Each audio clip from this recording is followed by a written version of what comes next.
عزیز طلبہ، قرآن کریم یہ اللہ تعالیٰ کا کلام ہے جو کہ ابدی اور ازلی ہے، لا زوال اور لا فانی ہے۔ وہ اللہ کا کلام اور اس کی صفت ہے۔ جو حروف ہم لکھتے ہیں، جو کاغذ اور جلد ہم تیار کرتے ہیں، وہ مٹ سکتی ہے، مگر اللہ تعالیٰ کا کلام ہرگز نہیں مٹ سکتا۔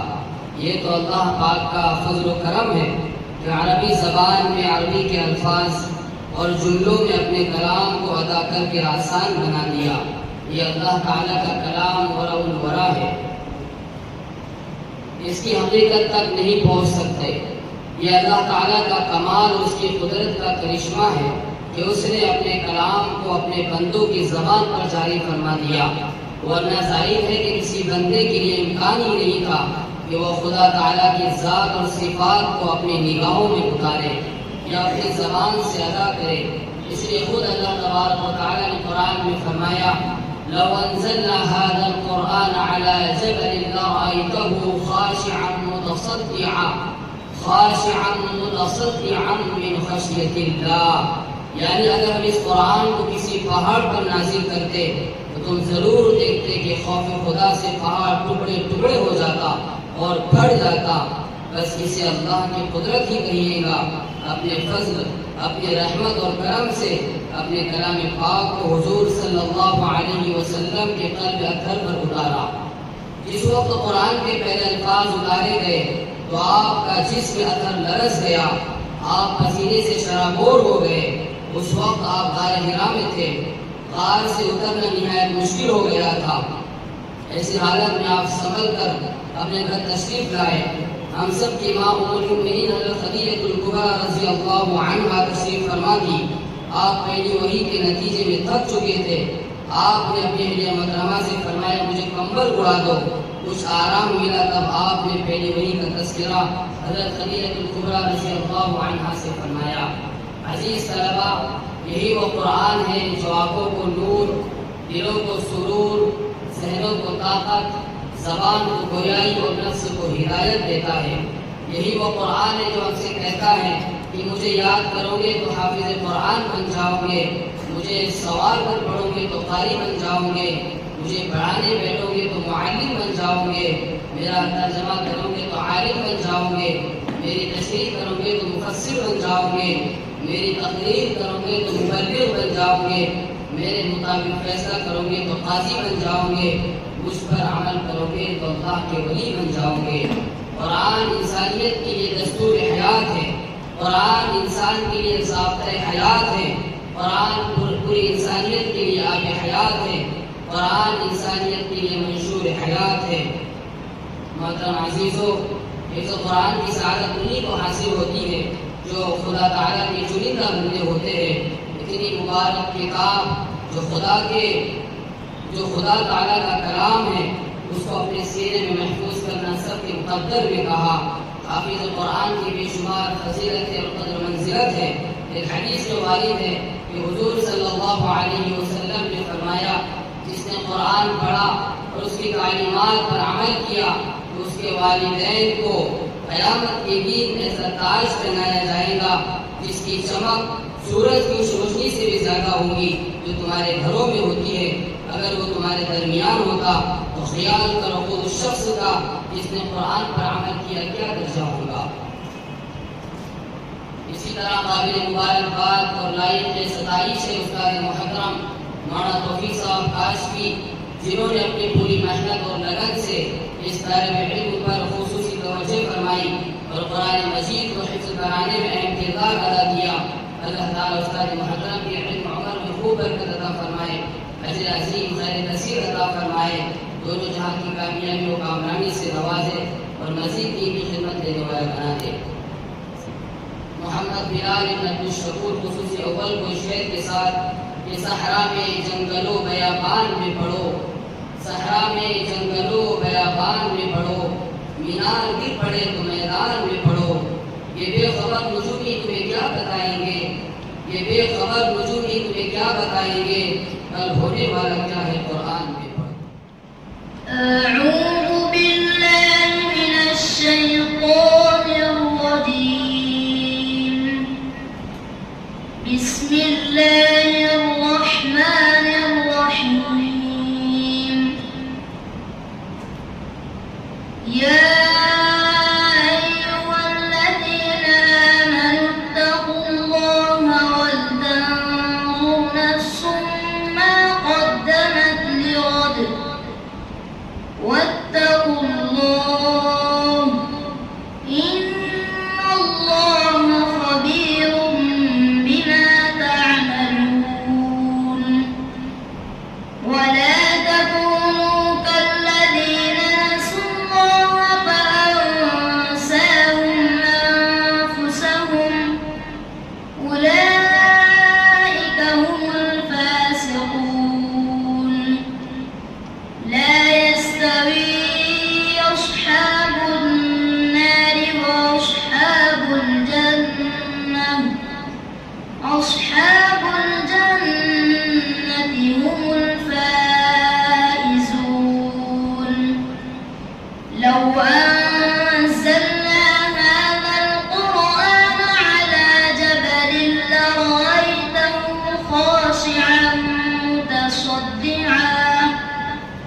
خاشعا متصدعا من خشية الله وتلك الأمثال نضربها للناس لعلهم يتفكرون صدق الله العظيم. اس کے بعد نعت نبی پیش کرنے کے لیے میں دعوت دیتا ہوں محمد کیف ابن تہذیب بیگ صاحب کو کہ وہ آئے اور برائے عقیدت پیش کریں.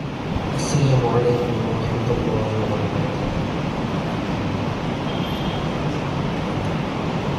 کربلا دیکھوں کہ میں بس کوفہ دیکھوں کربلا دیکھوں کہ میں بس کوفہ دیکھوں چین کب آئے گا جب تک مدینہ دیکھوں یہ پیاس آنکھوں کی مجھے گنبد خضرا دیکھوں پیاس آنکھوں کی مجھے گنبد خضرا دیکھوں سینہ ٹھنڈا ہو میرا روزہ دیکھوں سینہ ٹھنڈا ہو میرا روزہ دیکھوں.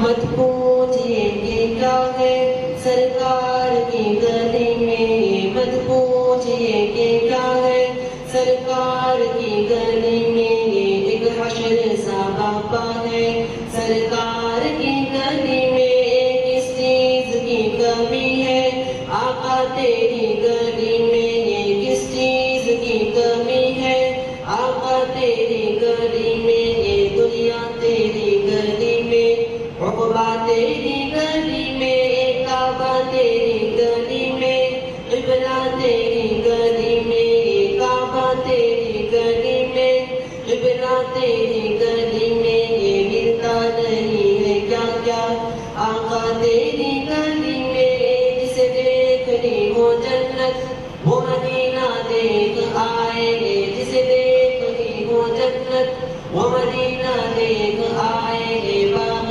بہشت کا ہے باغ بہشت کا ہے جلوہ تیری گلی میں یہ من تیری رفعتوں کو کوئی کیا سمجھ سکے گا من تیری رفعتوں کو کوئی کیا سمجھ سکے گا لگتا ہے قدسیوں کا لگتا ہے قدسیوں کا پہرا تیری گلی میں میرے مولا میری آنکھوں بے بصیرت دے دے تاکہ اس بار میں سرکار کا جلوہ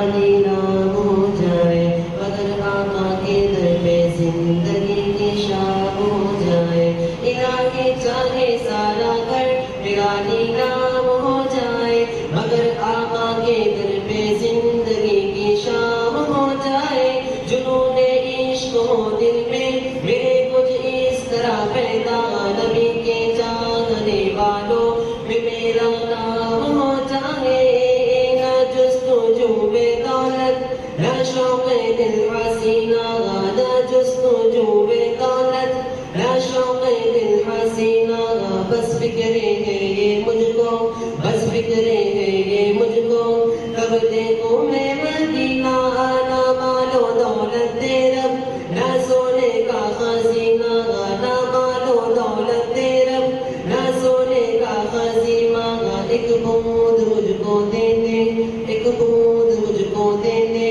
بس آقا کا پسینہ میری سانسیں بھی تو لے لے میرا مشکل کر دے جینا میری سانسیں بھی تو لے لے میرا مشکل کر دے جینا میرا طیبہ جب ہو جانا میرا طیبہ جب ہو جانا تو حج کا وہ مدینہ نہ ٹھنڈا پانی دے تو نہ دے تو جا مومنہ نہ ٹھنڈا پانی دے تو نہ دے تو جا مومنہ میرے قسمت میں تو لکھ دے میرے قسمت میں تو لکھ دے بس آب زمزم پینا لوگ سارے تو تیرے شہر کے دیوانے میری خواہش ہے کہ میں تیرا زمانہ دیکھوں میری خواہش ہے کہ میں تیرا زمانہ دیکھوں سینہ ٹھنڈا ہو میرا آپ کا روزہ دیکھوں کربلا دے بھوکے میں بس روکو دیکھوں چین کب آئے گا جب تک نہ مدینہ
والذين يؤمنون بالغيب ويقيمون الصلاة ومما رزقناهم ينفقون والذين يؤمنون بما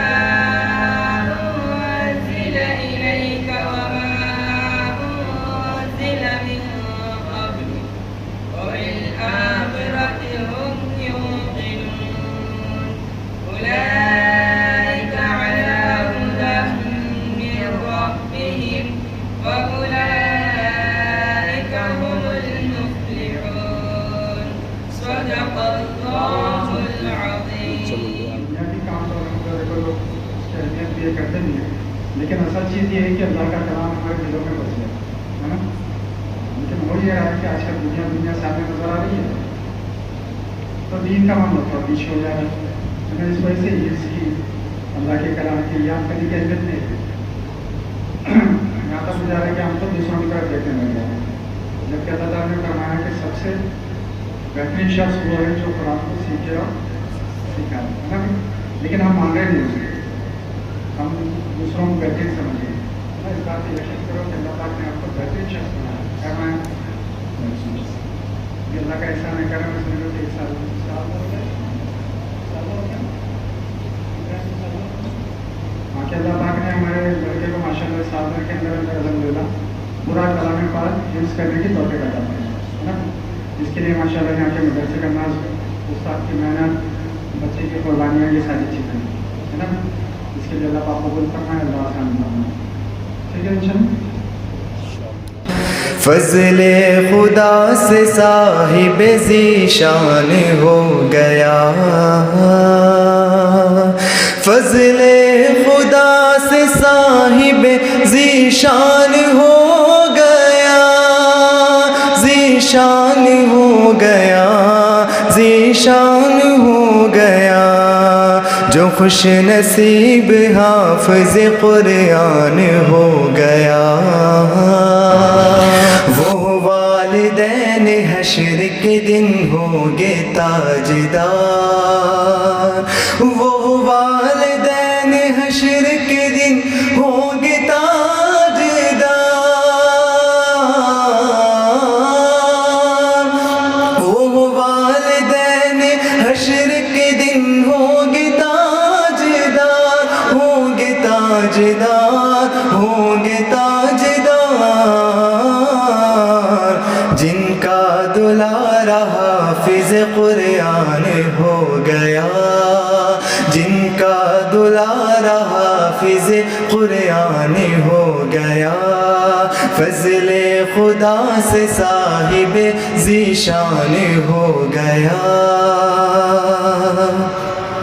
10 ایسے آدمی کو وہ جنت دلائے گا، جنت دلائے گا. 10 ایسے آدمی کو وہ جنت دلائے گا، جنت دلائے گا، جنت دلائے گا. دوزخ میں جن کے جانے کا اعلان ہو گیا، دوزخ میں جن کے جانے کا اعلان ہو گیا، فضل خدا سے صاحب ذیشان ہو گیا. حفظ قرآن پاک کی برکت نہ پوچھئے، ہاں نہ برکت پوچھئے. حفظ قرآن پاک کی برکت نہ پوچھئے، برکت نہ پوچھئے، برکت نہ پوچھئے. انسان جس کے فیض سے ذیشان ہو گیا، انسان جس کے فیض سے ذیشان ہو گیا، فضل خدا سے صاحب ذیشان ہو گیا. محترم صدر جلسہ مفتی مولانا عبدالرحیم صاحب ندوی دامت برکاتہ حضرائے گرامی، طلبہ عزیز، بالخصوص آج کے ہمارے دونوں ہی عزیز طلبہ، الحمدللہ یہ بڑی سعادت کی بات ہے کہ ہمارے پاس سے طلبہ حفظ قرآن کی سعادت وقفے سے حاصل کر رہے ہیں۔ اصل بات تو انشاءاللہ صدر جلسہ مفتی عبدالرحیم صاحب فرمائیں گے۔ اصل بات یہ عزیزو کہ جو محنت کرتا ہے اللہ رب العزت اس کو وہ چیز عطا فرما دیتا ہے، اور اس کی مثال یہ دونوں ہی عزیز طلبہ یہاں پر ہیں۔ ایک طالب علم کا تعلق ہدگاؤں سے ہے، محمد جن کا نام ہے، اور ان کے والد صاحب جناب عرفان صاحب یہ مبارکباد کے مستحق ہیں۔ الحمدللہ اس طالب علم نے محنت کی اور مستقل محنت کرنے کا نتیجہ یہ ہے کہ الحمدللہ آج یہ حفظ کی سعادت حاصل کر رہے ہیں، اور ہم دعا کرتے ہیں انشاءاللہ کہ اس کے بعد کے جو مراحل تعلیمی انشاءاللہ یہ تعلیمی مراحل کو مکمل کر کے جو کچھ انہوں نے حفظ قرآن کیا ہے انشاءاللہ اس کے معانی کو قرآن پاک کے مفہوم کو سمجھیں گے بھی اور امت کی رہبری اور قیادت کا کام کریں گے۔ دوسرے جو طالب علم ہیں وہ ابراہیم ابن فاروق صاحب یہ نائگاؤں سے تعلق رکھتے ہیں۔ اگرچہ ان کا آبائی وطن شولپور ہے، لیکن الحمدللہ نائگاؤں کو انہوں نے اپنا وطن بنایا ہے اور ابھی وہاں پر مقیم ہیں۔ اس طالب علم کی زندگی میں بھی بڑے اتار چڑھاؤ ہے۔ مجھ کو معلوم ہے کہ مکتب پڑھا کرتا تھا یہ طالب علم نائگاؤں کے ادارے دینیات کے تحت، اور وہاں پر اس نے ناظرے کے ساتھ ساتھ کچھ پارے حفظ کیے تھے۔ ان کے استاد مولانا مبارک صاحب بار بار ڈسکس کرتے تھے کہ فاروق بھائی سے جو ان کے والد صاحب ان سے کہو کہ اس بچے کو حفظ کرائے، لیکن چونکہ فاروق بھائی کے کچھ صحت کے مسائل اور کچھ گھریلو مسائل ایسے تھے کہ ایسا محسوس ہوتا تھا کہ شاید یہ طالب علم حفظ نہ کر پائے۔ کام پہ لگا دیا انہوں نے، بچے نے مزدوری بھی کی، اور پھر بعد میں یہ ہوا کہ اللہ تعالیٰ نے بار بار فاروق بھائی کو بولنے پر شرع صدر فرمایا، اور انہوں نے ماشاءاللہ ہمارے پاس اس ادارے میں بچے کو داخل کرایا، اور اس بچے نے بھی ان کے جذبے کی الحمدللہ لاج رکھی، اور آج الحمدللہ وہ آپ حضرات کے سامنے حافظ قرآن بن رہے ہیں، بلکہ بن چکے ہیں۔ اللہ رب العزت ان دونوں ہی طلبہ کی محنتوں کو قبول کرے۔ جو قربانیاں انہوں نے دی، ان کے سرپرستوں نے دی، ان کے اساتذہ نے دی، اللہ ان سبھی کی قربانیوں کو قبول فرمائے اور انہیں بہترین جزا اور بہترین بدلہ عطا فرمائے۔ آپ لوگوں کے لیے یہ طلبہ اس طور پر مشعل راہ ہے کہ اگر آپ بھی محنت کرو گے اور مسلسل جد و جہد کرو گے تو کوئی بعید نہیں کہ انشاءاللہ ایک وقت ایسا آئے گا کہ آپ بھی زمرہ حفاظ میں شامل ہوں گے، اور انشاءاللہ قرآن کریم کو اپنے سینوں میں بسانے والوں میں آپ کا شمار ہوگا، اور اللہ تعالیٰ دنیا میں بھی اور آخرت میں بھی بہترین انعامات سے آپ طلبہ کو آپ حضرات کو نوازے گا۔ اللہ تعالیٰ ان باتوں پر ہم سب کو عمل کی توفیق عطا فرمائے۔ آخر دعوانا الحمدللہ رب العالمین۔